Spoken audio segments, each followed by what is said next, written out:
Hey, welcome back everybody, 6ftHax here, half for you guys. Today, another Wi-Fi battle, and this time it is against TheHoennNative veteran, a very active person on my streams. And if you guys would like to know when I do stream, my Twitch is down in the description. That's where I also get battles. I also look for them on Twitter, and I uploaded an update video on Monday regarding streaming in general. So if you guys would like to check that out, I really recommend you guys go check that video out to know more about my streaming and stuff like that, and why everything is happening right now this week that's going on this week. But everything should be back to normal by New Year's or by the start of January, and then January can be another great month for the channel. Actually, I also found out what the problem was for some of the Pokemon that were having issues showing up on the Citra battles, so that's why the text may look a little bit different than how it does look before. Also, let me know if you guys have a problem with not being able to see my HP bar. Like for this match you'll be able to see it,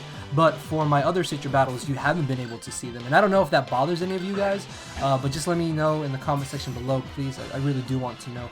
But yeah, we're gonna be leading off here with our Incineroar, as Danny is going to be leading off with his Tapu Koko. Now, this was probably the biggest threat I saw on his team. Also, Komodo, depending on if it's Dragon Dance or not, could be a problem, because if Komodo gets up to +1 with the right type coverage, it could probably sweep through my entire team. And speaking of Komodo, he's going to U-turn right into that, and I am going to go ahead and take this chance to go for the taunt, because I don't want him to start Dragon Dancing on me. Plus, my only offensive move is Stone Edge, if I'm not mistaken. So he does try to Dragon Dance here, and I'm going to take this chance to switch out into my Tapu Fini, which he shouldn't be able to do anything to my Tapu Fini outside of a potential Poison Jab, which even then, because he's not boosted and I'm still at full HP, I should be able to live one and in return knock him out with the Moonblast. The only issue is if I lose my Tapu Fini, then the Wishy-Washy becomes a problem. So I'm going to switch out here, scouting out to see if he did have the Poison Jab or not, because switching in to my Magnezone is going to be really good, because I'm very positive he's not going to go for the EQ, and he's not going to go for the Sky Uppercut. So he does turn out to have the Poison Jab. So switching back into my Tapu Fini here, he does reveal to me that he has the Earthquake. So at this point I know his entire set.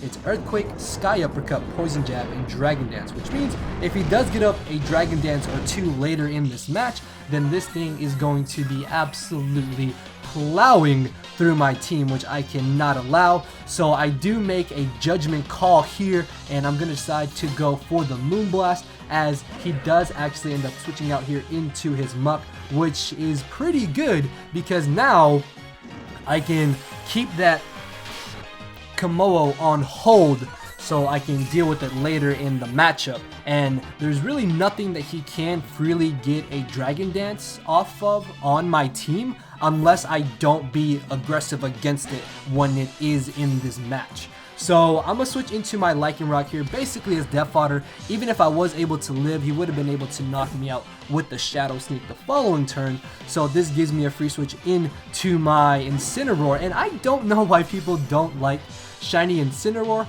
Well, to be honest with you guys, it did take a bit for Shiny Incineroar to grow on me, but just I really like the white and the red that goes with it. Don't get me wrong though, regular Incineroar still looks really cool. Just I think that Shiny Incineroar looks pretty awesome as well. So he's gonna bring in the Celesteela, thinking that I would go for the Earthquake, maybe thinking that I was a choice set, but I am not. I'm gonna be able to absolutely roast him with the Flare Blitz as he brings in the Wishy-Washy. I do have the Z Crystal for the Malicious Moonsault, but because Wishy-Washy does have insane bulk, I don't want to stay in and potentially risk not knocking him out. And like I said, my best answer to this Wishy-Washy is indeed my Tapu Fini, so I'm going to switch into that, thinking that he would go for a Water-type stab move, completely forgetting that Wishy-Washy has access to U-turn. And now by bringing in my Tapu Fini on this U-turn, he's going to be able to U-turn into this Tapu Koko, which of course is an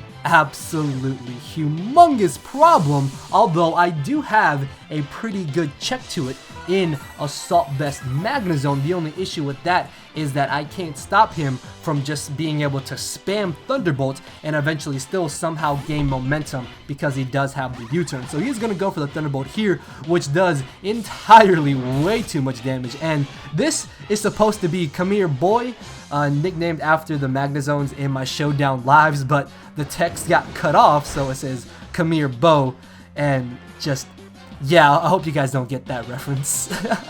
So he's gonna go for the U-turn into his ground type Silvally, and on the off chance that this Silvally was a ground type, I do end up going for the Flash Cannon and get off a huge amount of damage, and I'm gonna be able to potentially 2-hit KO him here, but I don't want to take the possible ground type multi-attack, so I'm going to switch into my Tapu Fini. Even if he wanted to go for the parting shot here, it wouldn't have been that big of an issue because I can still switch into my Magnezone on the incoming Tapu Koko, and every time Tapu Koko comes in, it's going to be taking rocks damage, which is really good for me. But he actually ends up switching into his Wishy-Washy, thinking that I would stay in with my Magnezone to go for another Flash Cannon, which is not a bad play at all on his part. And like I said, this is the best thing I have to deal with Wishy-Washy, so I'm going to stay in here and be aggressive and go for the Moonblast, because once I get him to 25% HP, then this Wishy-Washy is not going to be a problem anymore because he will go to his single school form, although because he's got lefties, that's going to be a little bit harder for me to do. And in comes the Tapu Koko. Of course this thing is going to come in because it's an absolutely free switching onto my Tapu Fini. So I am a little bit concerned that he could potentially 2-hit KO my Magnezone. Depending on rolls, Magnezone is going to be able to live 2 Thunderbolts, which is kind of good for me, except for the fact that he gets a very high damage roll on this one, and then the next one he will be able to knock me out. So it was depending on rolls on whether or not he would have been able to 3-hit KO me, which of course rolls were in his favor, which nothing wrong with that because now I have weakened this Tapu Koko even more and I can get a free switch into my Scarf Kartana, and I'm going to lock myself into the Smart Strike, which is going to allow me to knock out this Tapu Koko and get up to +1 attack, and because I'm already Scarfed, I'm at +1 speed. So he's going to bring in his Kamoa, which I have no safe switch-ins to this monster, and there's actually no move that he can do to potentially knock me out either. So he's actually going to try and Dragon Dance here, but there is no way he's going to be able to outspeed me unless I was Adamant Scarfed, but I am actually Jolly Scarfed, so I will still be faster than this Kamoa. And actually no, I think I'm thinking of a different speed tier that Kamoa hits.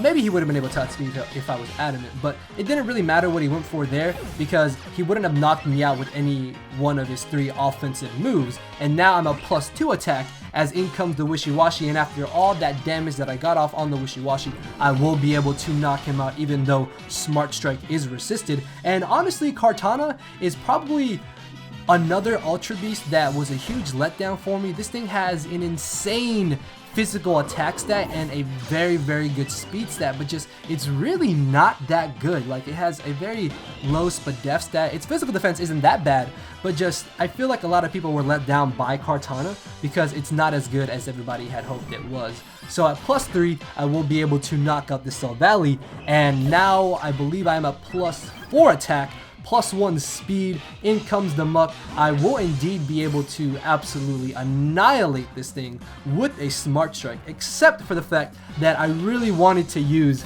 Malicious Moonsault with my Incineroar. So I'm going to switch into my disgusting shiny Gengar. I fixed Gengar, so don't worry, this thing will never be shiny again in its life.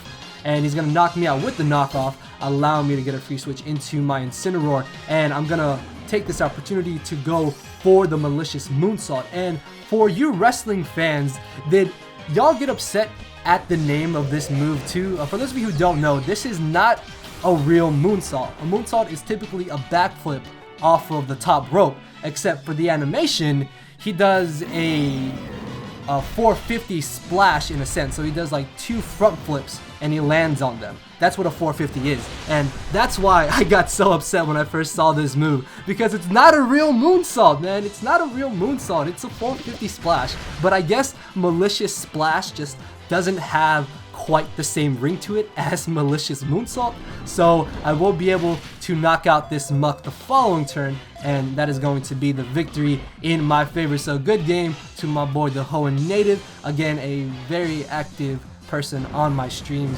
which if you guys would like to join me on my stream sometimes, then feel free to follow me on Twitter, and my Twitch is also down in the description. With that being said, guys, I hope you all enjoyed the video, and I will see you all tomorrow. So later, everybody.